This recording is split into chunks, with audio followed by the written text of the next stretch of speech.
Now we are going to start with the topic that is the magnetism. You know that in an earlier times, you know that how the magnetism concept came into play. First of all, you would like to know that.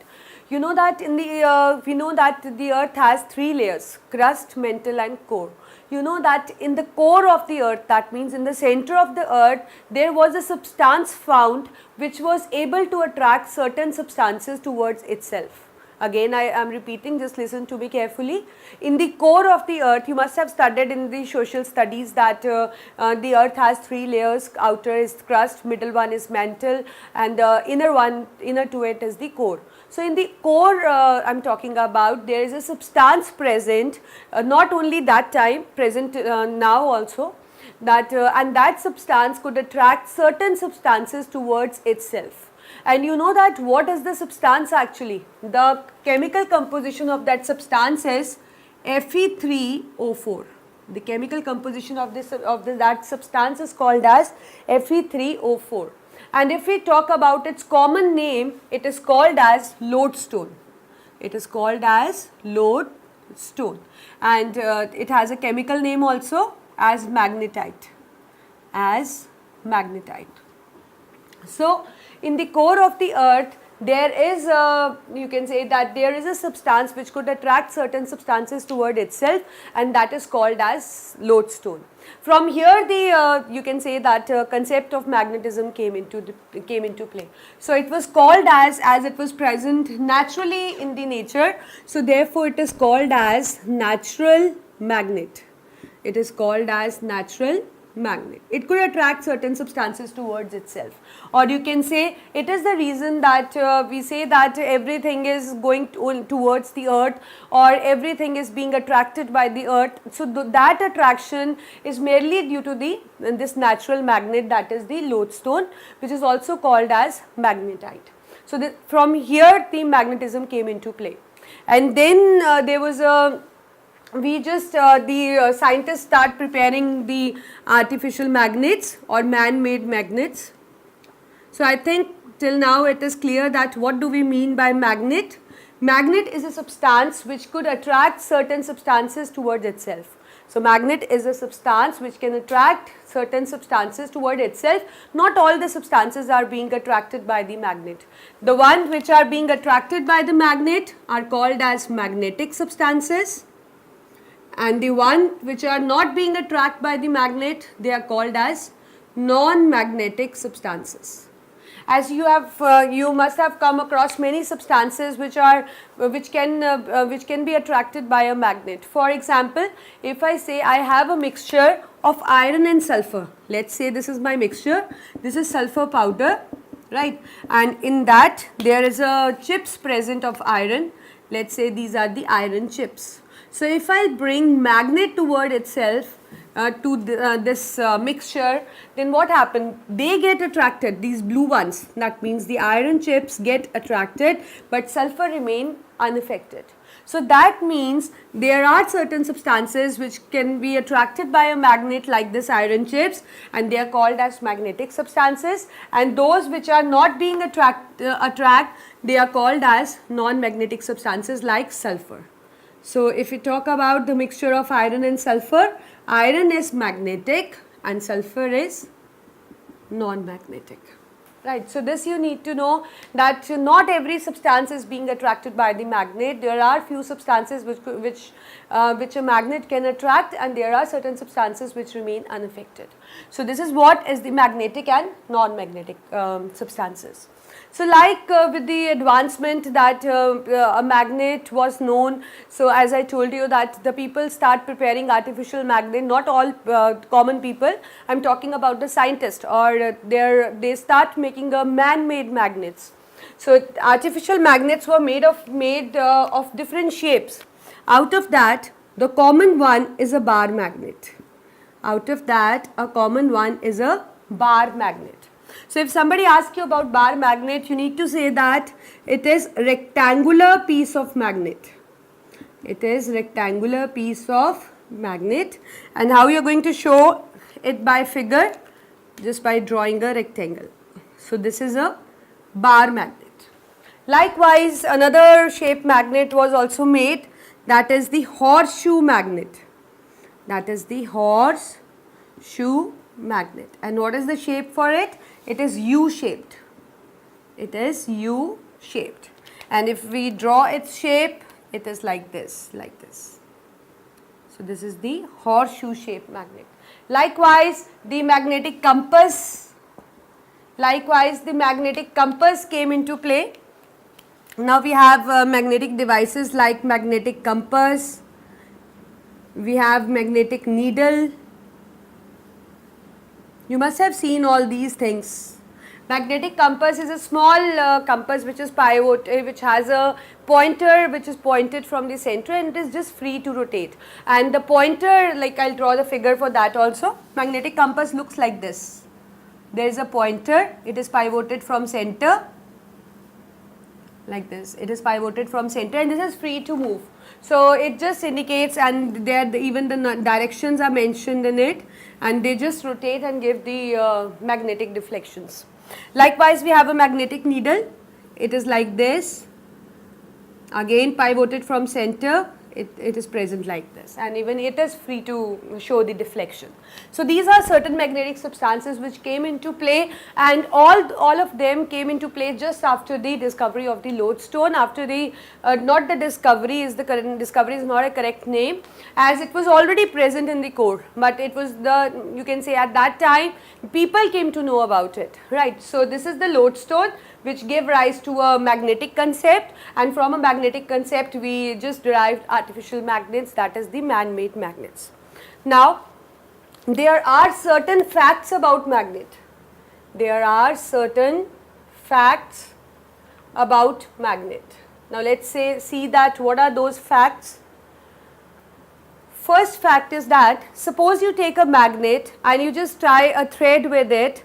So suppose I have a magnet, I just tie a thread, and I just which is, or you can say a freely suspended magnet. A freely suspended magnet, suppose this is my magnet. So when I freely suspend it, freely suspend means I am just tying a thread here like this, and this is my thread, let's say. So when this magnet will come at rest, we will see that the same side come at the same time. It means the same side face the same geographic poles. So the side that face towards geographic north, the side that face towards geographic north is called as north pole, and the one which face towards the geographic south is called as south pole. So that means a freely suspended magnet always align in a north-south direction. We say that a freely suspended magnet always align in north-south direction, right? And the second important fact is that magnet always exists as a dipole, or you can say that magnet always possess two poles, that is the north and the south pole, or we will say that dipole exists in it. Dipole, di means two. So two poles always exist in a magnet. One is north pole, other is south pole. Likewise, you know that we cannot separate two poles. We cannot separate two poles. So this is the third fact, that two poles can never be separated. Two poles can never be separated. Let's see how. Suppose I have a magnet in which I have north and south pole. Let's say that we cut this magnet from the middle like this. So what happened? You think that it is divided into two pieces, one with north polarity, another with south polarity. It is lacking the south one and it is lacking the north pole, but it's not like that. The point from where you cut that automatically derives the another pole, which is the missing pole. Even in a small, even in a very minute piece of magnet, there exists a north pole and a south pole. So that means two poles can never be separated. Two poles can never be separated. The fourth thing is that like poles always repel and opposite poles always attract. Suppose You have two magnets, we have two magnets, let's say north and south, the other also possessing the north and the south. So if you try to bring this magnet near to this magnet, it will show a repulsive force. It will just show a repulsion, because here north pole and north pole will try to face each other, and which is not possible. As I told you, same poles repel each other, right? So they will start repelling. But if you have this kind of thing, north and south pole, and you bring a magnet with opposite poles, so they are just going to come closer because there will be an attractive force. So we say that like poles repel each other and opposite poles start approaching each other because they attract each other. So these are the important facts about the magnet. Moreover, you must have seen that suppose you keep a magnet like this. Suppose this is my magnet, and I try to bring a iron piece towards it. Suppose this is my magnet and I try to bring a iron piece towards it. So let's say that my iron piece is at this place. So we see that there is no attractive force or no repulsive force. Let's say this is point A.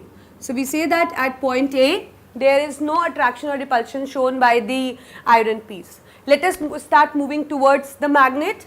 We'll see that suppose I move it to point B. Suppose I move it to point B.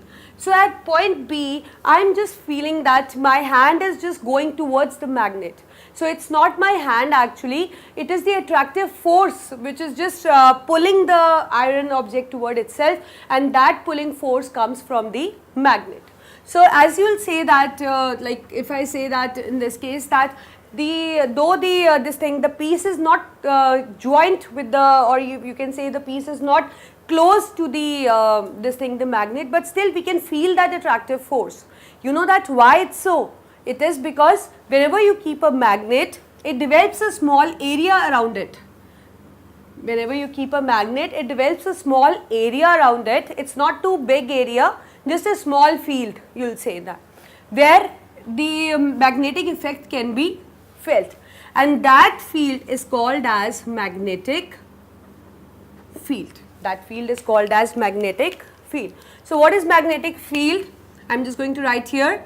Magnetic field is a small area around magnet where its effect can be felt. That effect is not always going to be attractive. Suppose I have magnet and I try to bring another magnet into this field, and the same poles are just facing each other. So when I'm not moving that magnet very close to the other given magnet, still that, suppose I take a magnet here and I try to enter that magnet into this field from this side. So as you can see, ouch!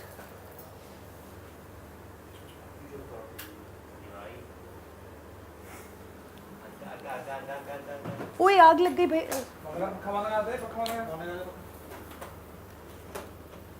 ओ भैया आग भी जा आग लगी हुई है किसी से उसको नीचे निकाल लो नीचे कर देना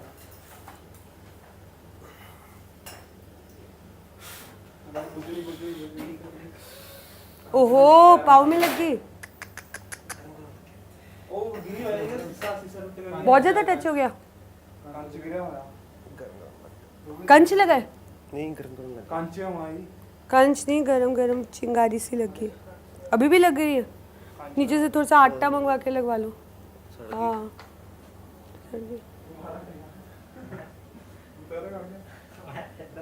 कैमरा बंद कर दिया